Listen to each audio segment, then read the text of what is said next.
So I was a big fan of Now You See Me Part 1, as you can see. I love it. Part 2 keeps in the same style. It explains the story a little bit better. How did you choose the differences in this telling this story as apart from the first part was?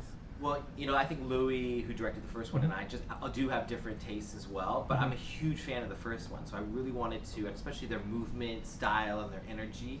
It was unlike any heist film I had seen, so I really wanted to bring that over, but also I wanted to be with the characters more. In the first one, it was sort of a magic trick for the audience. In this one, we got to go behind the curtains and be with the actors, be with those characters, and see them figure out magic tricks together. So automatically, I knew it was going to be a different feel. And magic itself, any perspective you're in, it changes the whole magic trick. So I love that concept.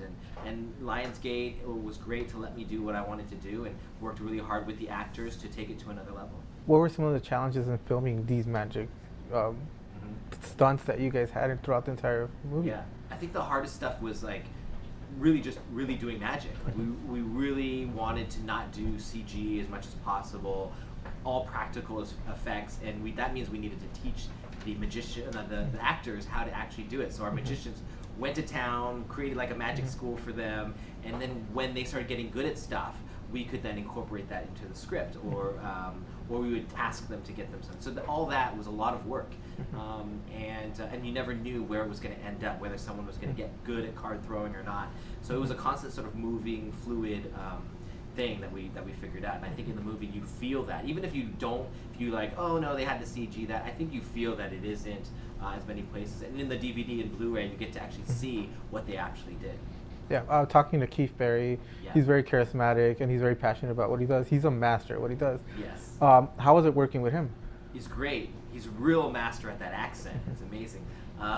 He's actually, hypnotism is mind-blowing to me because I don't know how it works. It's like a thing. It's not a magic trick. It's just a thing that he does. And so I would always challenge him to stuff, and he would do it. And our cast was really fascinating. So they would, even if they weren't shooting, they would come to set and learn from him and see how he reads people. So it was really fun to be around that.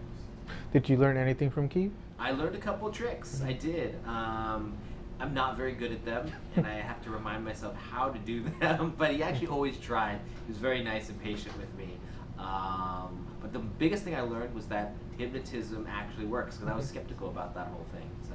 Well, yeah, Keith comes from a science background, so he's very into explaining how all this works. Other than what he taught you, is there anything that fascinated you with what he was teaching the actors?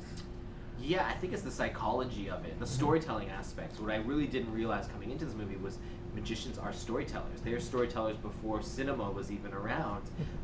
In fact, they were also technologists. They were futurists. They would use the latest in technology to get ahead of the curve and pull off tricks that no one thought was possible. And so all of that is really fascinating to me. And that even today, the magicians have to be even more ahead of it, because we have so much access to technology and communication that it makes the tricks to pull off even more difficult. Awesome. Thank you very much.